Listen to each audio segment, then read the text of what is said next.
ନିଜେ ପଛକୁ ହଟିଗଲେ ଯଦି କାହାର ମଙ୍ଗଳ ହେଉଛି ବନ୍ଧୁ, ତାହେଲେ ହଟିଯିବାର କୌଣସି ଅସୁବିଧା ନାହିଁ।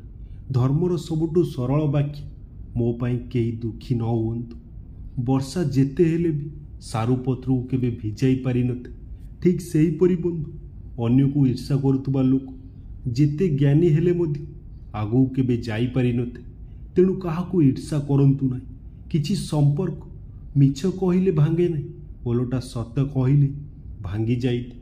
କାହିଁକି ସମସ୍ତେ ମିଛର ଆଶ୍ରା ନେଇପାରନ୍ତି ନାହିଁ, କିନ୍ତୁ ସତକୁ ସାମ୍ନା କରିବାର ଶକ୍ତି ସମସ୍ତଙ୍କ ପାଖରେ ନଥାଏ। ଯୁଗ ବଦଳିଗଲା, ଏବେ ନିଜ ଚିନ୍ତାଧାରା ବଦଳାଇ ଦିଅ। ଜୀବନ ରାସ୍ତାରେ ଆଗକୁ ଗଲାବେଳେ ଟିକେ ପଛକୁ ଚାହିଁକି ଦେଖ।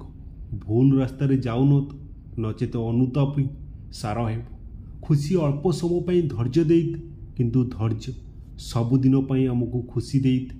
ଏଥିପାଇଁ ଯେତେବେଳେ ବି ଆପଣଙ୍କ ସମୟ ଖରାପ ହେବ ବନ୍ଧୁ, ଟିକେ ହସନ୍ତୁ ଏବଂ ଧୈର୍ଯ୍ୟ ଧରନ୍ତୁ, ଆଉ ସମୟକୁ ତା କାମ କରିବାକୁ ଦିଅନ୍ତୁ। ଏ ଦୁନିଆରେ ସବୁଠାରୁ ଖୁସିରେ ସେଇ ମଣିଷ ଅଛି ବନ୍ଧୁ, ଯିଏ ଏହା ବୁଝିସାରିଛି ଯେ କାହାରିଠାରୁ ସ୍ନେହ, ପ୍ରେମ, ଭଲ ପାଇବା ଆଉ ଖୁସିର ଆଶା ରଖି ବୃଥା ଅଟେ। ତ ବନ୍ଧୁ, ମୋର ଏଇ ଛୋଟ ଛୋଟ କଥା ଯଦି ଆପଣଙ୍କୁ ଭଲ ଲାଗିଥାଏ, ତେବେ ଭିଡ଼ିଓଟିକି ଲାଇକ୍, ସେୟାର, କମେଣ୍ଟ କରିବ, ଚ୍ୟାନେଲକୁ ସବସ୍କ୍ରାଇବ୍ କରି ସପୋର୍ଟ କରିବ।